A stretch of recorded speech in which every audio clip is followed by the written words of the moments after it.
Here in transition from the old to the new. Hello, Utah, and hello, Arizona. Welcome to the Albertan Coyotes Fan.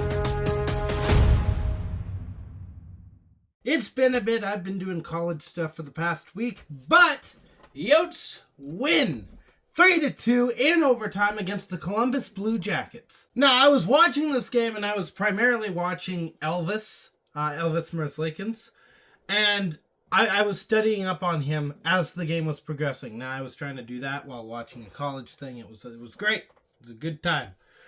But watching Elvis and watching how comfortable he is in net, how comfortable he is to make flashy saves, how comfortable he is when things don't look comfortable in front of him, I thought that we were going to lose this game. He was keeping them in it. He was the sole reason Columbus was in this one. That and the 2 goals that Columbus did score. One kind of seemed like a fluke goal. It looked like Krause passed into the slot where Columbus had a player that was waiting there that put the puck on net and it went in. And the other one is a goal that you should never allow. Ingram, not even a total breakaway. There's defensive coverage and there's a shot that rings off from above the circle.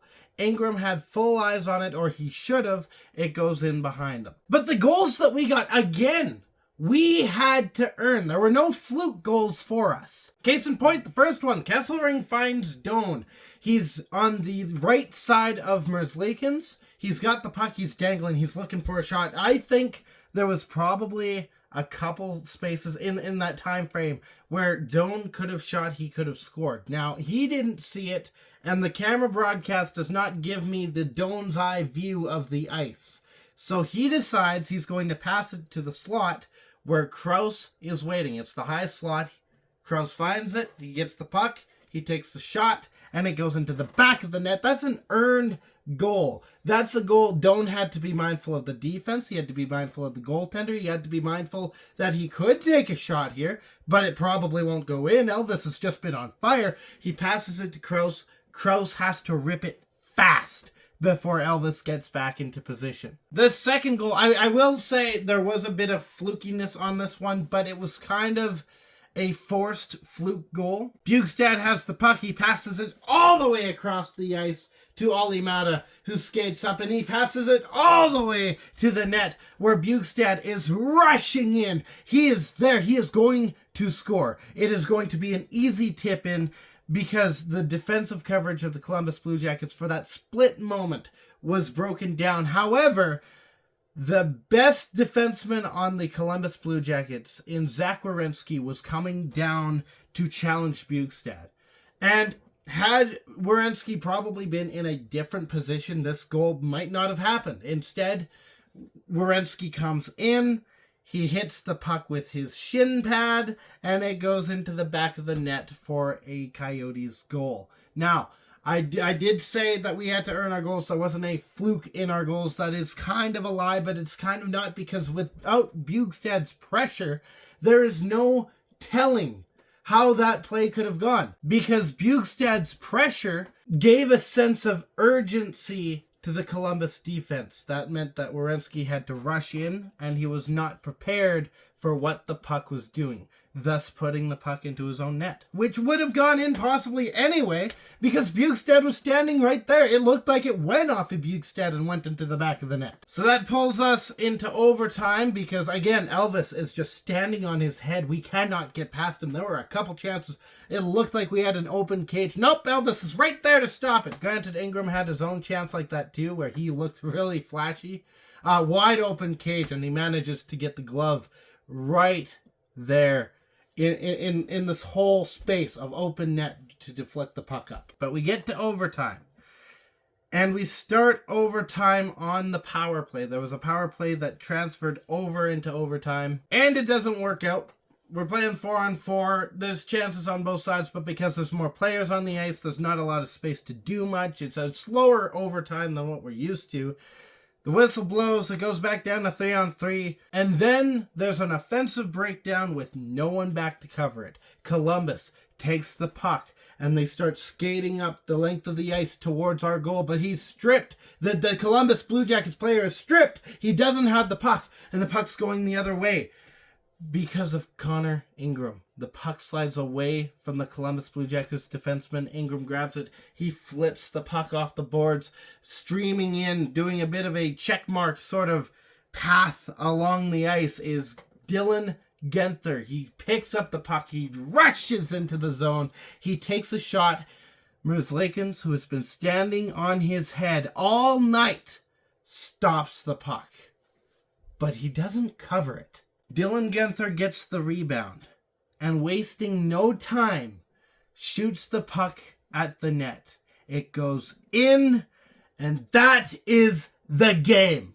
And that's 2 games in a row. Having Dylan Guenther back is a godsend, because that's the 2nd game in a row where we've won because Dylan Guenther scored in overtime. This guy's an animal. He's been in the league for, I think this is his 2nd year now. He's been in the league for 1.5 years. And that's the kind of performance that he gives you. He is our known sniper. That is who he is. He is our guy who will just rip the puck. He'll go into the back of the net 9 times out of 10. Assuming there's no Merzlikins there. But you look at him. You look at Logan Cooley and the playmaking abilities that he has. You look at Doan and the physicality and the aggression that he portrays getting into the dirty spots of the ice. You look at Kesselring in the back end and how he's been playing and how he's been doing. He had a fight in this game, which he won, by the way. He's been on fire as well. We have a great young core that is going to be coming up here. Now, I know a lot of people on Twitter have talked about, hey, we could trade them. We could trade them for some win now people. Like, there was some talks about Mikko Rantanen, Mitch Marner. There was no discussion of who we'd give up, but I know the implied mock trades that have come up recently have been send our young guys over. We can't do that. This is the rebuild. This is what we as Coyotes fans, and Utah is kind of prospering with. This is what we've been leading up to.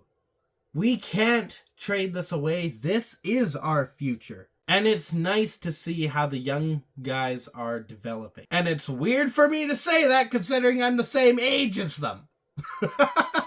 That's it for this one. We've got a game on Saturday and then one on Sunday. So both games I can for sure do. I'm not trying to compete with college to get those ones out. So the Saturday game's against the Hurricanes. The Sunday game is against the Capitals. That's going to be... Ovechkin's back. That's going to be a fun one. Oh, boy. Well, Jersey's out. Is he coming back, though? I think he's supposed to be back by then. Maybe? Oh, that could be bad. That could be interesting. So I'll be back for those 2. In the meantime, stay howling and go Yotes. And thank you so much for watching. If you liked what you saw, you can hit the like button. You can hit the subscribe button. There's a couple of different ways to show your support.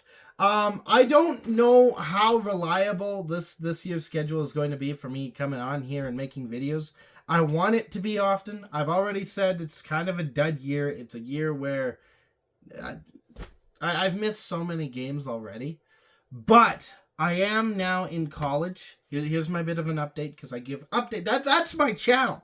That's what it is. You got hockey on the side, and the rest of it's just updates. I am in college. I'm learning the trade of addictions counseling. It's actually really interesting. I have always had a heart to help people. I like helping people, and this I figured was a good way to do it because I've been, not to get too personal, but I've been surrounded by different things addiction-wise that I would like to help prevent in the future. So, that's my bit of an update. Thank you all for watching, and as always, I almost did the thing again. I'll be back.